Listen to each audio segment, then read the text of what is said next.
morning. And then 2 days later I was on the hill, and I've been riding ever since. So it's a good pastime. It's a great pastime. The Great White North. That's right. If you can't beat it, join it. Yeah. Okay, next topic. You are a formally trained blacksmith. You do incredible metal sculptures. Jerry actually has a beautiful iron garden that he designed that is in a garden in front of the Sunnybrook Hospital. Could you please tell us about that? Correct. In my travels of being a light DJ, I've been through a lot of different mediums. So on my travels, I've met some metal artists, and I ended up running a retail store and immersing myself in metal culture. I taught myself how to weld.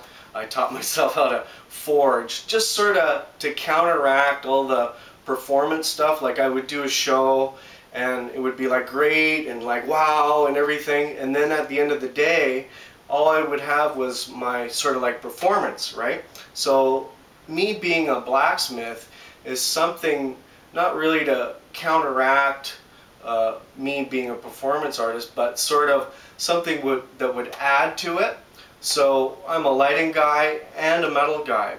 When the commission of Sunnybrook Medical Center, the Ann Beattie Garden, which was dedicated to Ann Beattie, who passed away of cancer. She was actually a cancer doctor who had tried to help all the people, and unfortunately she got cancer herself and she passed away.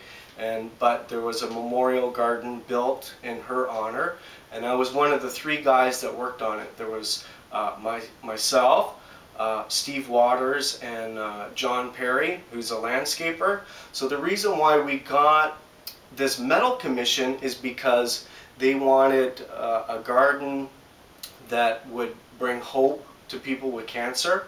So I thought that is just like a great idea to get behind that. And how it happened is there was lights involved in this commission, and I'm a lighting guy and also a metal guy, but they needed metal lights. So what we ended up doing was one of the first fiber optically lit gardens in Toronto.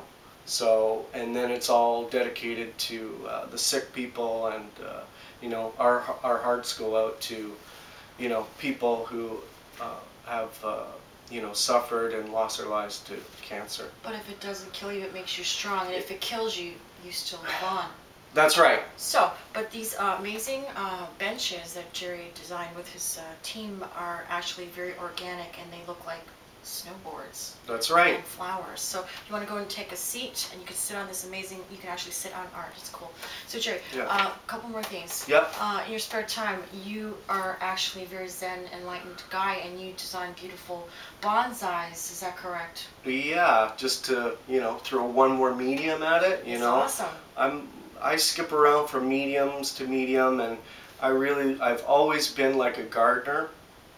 Because I grew up in Mississauga, and then as a teenager I ended up moving into this huge mansion because I was a gardener, and then that allowed me to sort of have something that was tangible, as well as work on my light show the whole time. So to be able to do gardening and create organic shapes, organics is in my psyche. So, you know, it's just something, and one more thing, you know, that keeps me going, keeps me happy. And people can see all of these pictures of your work and your performances on your webpage, which is www.myspace.com/Project LDJ. That's the letters LDJ, Project LDJ. Yeah.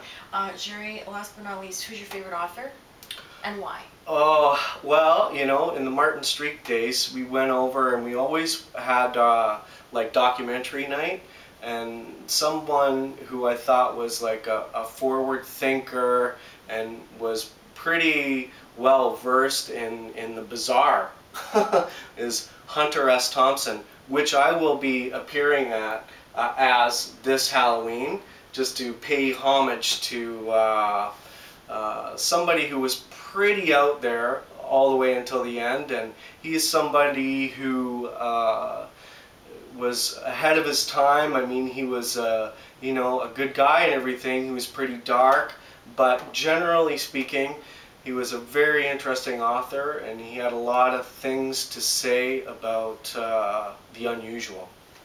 Very good. Okay, so there you have it, Project LDJ. If you would like to contact Project LDJ, again, you can email him at projectldj@live.com or www.myspace/projectldj. Now, we're off to the snowboard show. That's right. And if you'd like to see future episodes of this program, you can tune in to www.pentagram666.com. Thanks, Dr. V. Ibogaine. Ibogaine. Ibogaine. That was